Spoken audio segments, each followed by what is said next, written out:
Hi, you guys. So I'm on my way to Fire Island, and I'm in the cool hotel in the airport. Look how cool. I'm going to try to do my video anyway tonight. Look. Ooh, let's see. I could just show you better. Here, look. Isn't that neat? Anyway, I'm going to do my show. I'm wearing my Bling is the New Black Weekend Vibe shirt. Don't forget, use code Dana at checkout and you get free shipping anywhere in the U.S. and I get some money, so thanks. All right. So tonight on the show, we find out that Shannon Beador and Tamra Judge did a background check on Ryan Boyajian because they heard that Leslie Beador's ex-husband, Eric Pukey, or Puke, I don't know how to say his name, but anyway, him, had done some sort of fraud, and Ryan Boyajian had been implicated in that too. So this is different than the bookie thing. This is another thing.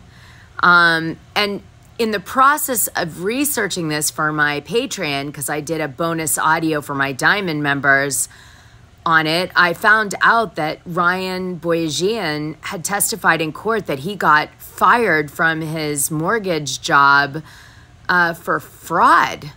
So that's 3 incidences now. We have a mortgage fraud that he testified that he got fired out of his job for.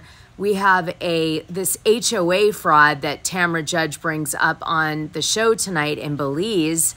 And then we have the bookie issue, which he wasn't indicted over, but he's been implicated in.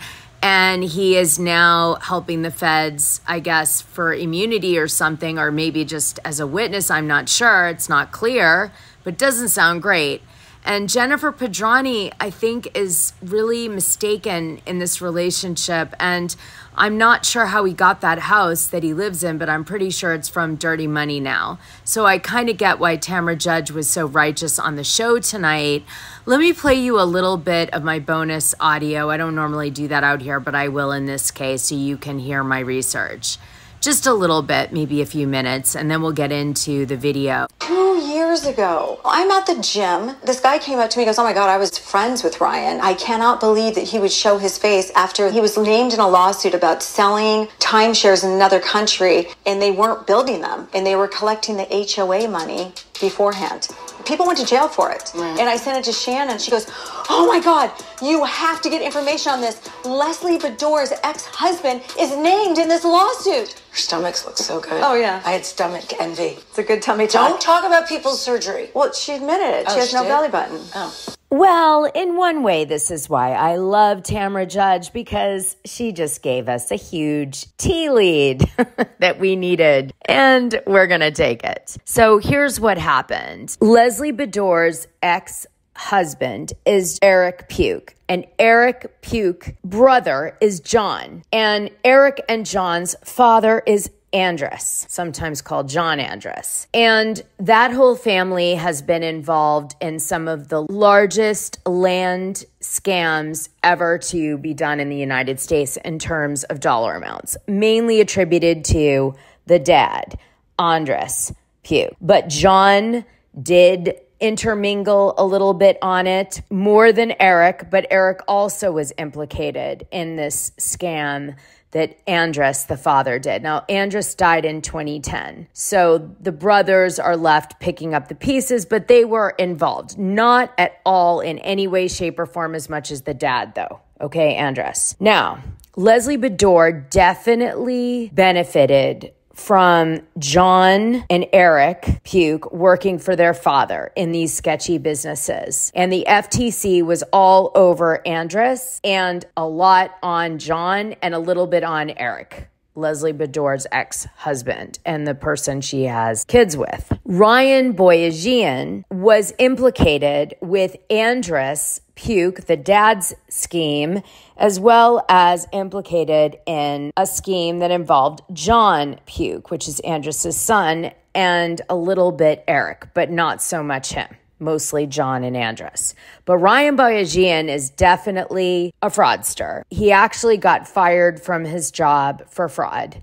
I'm going to get into all of that in a minute. But Tamra Judge has the confidence she has because she knows everything. And the writing is on the wall for Jennifer Pedrani. Tamra knows not this season, but probably next season, she's going to be vindicated. Now, let me get into the receipts. The Federal Trade Commission versus Ecological Fox LLC. This involves Eric Puke, I think that's his name, Leslie Bedore's ex-husband, and Ryan Boyajian. And then, like the holy grail of gossip rain, we find out all of Ryan Boyajian's terrible acts. So first of all, it turns out that Ryan Boyajian testified in a previous matter that he had been terminated from a financial services company for committing fraud. That's number one. Number two, Ryan Boyajian works for Thrive Equity, which is involved in this case with the FTC, and Thrive Equity is somehow creating loans. So then he starts a company with Ryan Boyajian called Thrive Equity. Thrive Equity is a company that takes investment money. And in 2017, they are investing in different projects, but none of the projects are successful. And it went out of business. So they literally just took people's money and then lost it. But the big question is, did they really invest it in anything at all? And this crooked company that Puke was involved in that was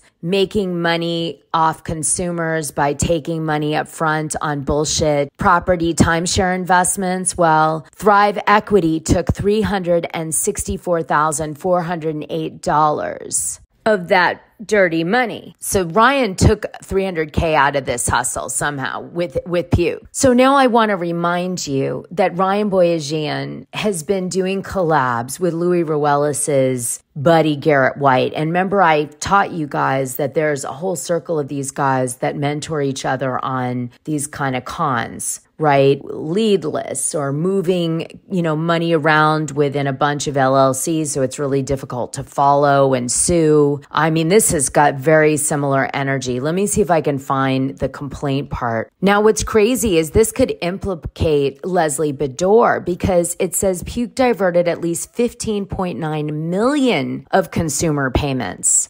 And of that $15.9 million, $3.7 million of it went to the benefit of his family members. Was Leslie one of those family members? John Vipolis is Puke's childhood friend that he's done a bunch of hustles with, and the FTC said that there was some sort of loan that John Vipolis had with Puke, and the FTC said don't pay John Vipolis, probably because there was fraud related to it, but Puke paid him anyway, I'm sure, because he was getting a piece of it. Here's a breakdown done by an FTC independent forensic accountant of the $15.9 million that was diverted by Puke. Payments for Puke's benefit or for his family members, as I mentioned already, $3.7 million. Payments for offshore developments not related to the reserve, $1.3 million. Payments to various entities, $3.2 million. Payments in connection with John Vipolis, that's the loan he wasn't supposed to pay back to his childhood friend, $4.3 million. Purchase and renovation expenses for Newport Beach property, $3.4 million. Newport Beach property.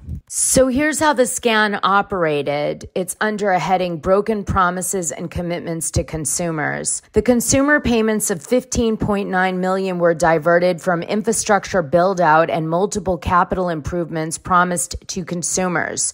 The promises the receivership entities made to consumers purchasing a home site lot included statements that the reserve project was a, quote, no-debt development, with virtually every dollar collected from the lot sales going back into the development. These detailed promises and commitments included access to an international airport, a completed and functioning hospital, a hotel, retail shops, and a 250-plus slip world-class marina. The reserve was not free of debt. The Federal Trade Commission noted 2 loans on page 19 in its memorandum in support of the motion for ex parte temporary restraining order. The temporary receiver has further researched these loans. Mr. Barenbrock formerly owned lots at the reserve and currently moors a yacht at the reserve's marina. Mr. Barenbrock's provided the temporary receiver with a note dated November 10, 2017 in the amount of $4,635,500, Exhibit 5. The note carries an interest rate of 10% and was executed by Kazizi. The loan has not been repaid. Miss Mathis and her deceased husband are the owners of CVM Corporation. Miss Mathis provided the temporary receiver a copy of a November 21, 2013 note in the amount of $2.5 million between Echo Futures Belize Limited and CVM Corporation Exhibit 6. The note carries an interest rate of 10% and was executed by Chadwick and Usher. According to Miss Mathis, the outstanding balance on the note is approximately $2 million. Now, as I read this, I recall before Jennifer Pedrani came on the show that I covered a weird fraud that was happening in Newport Beach. I think it had to do with Pew. And I wonder, now that I'm thinking back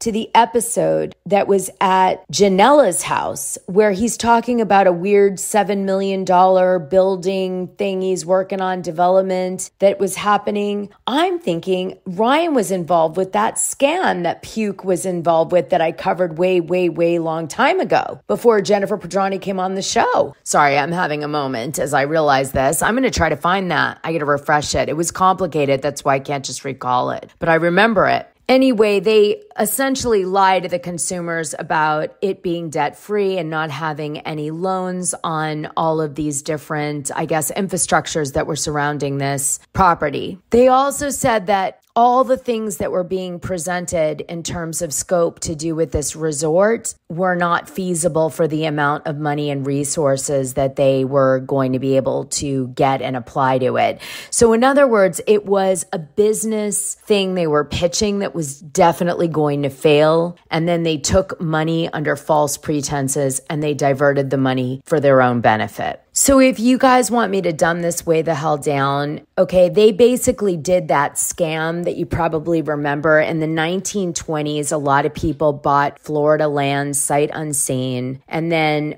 when they got there, they bought swampland.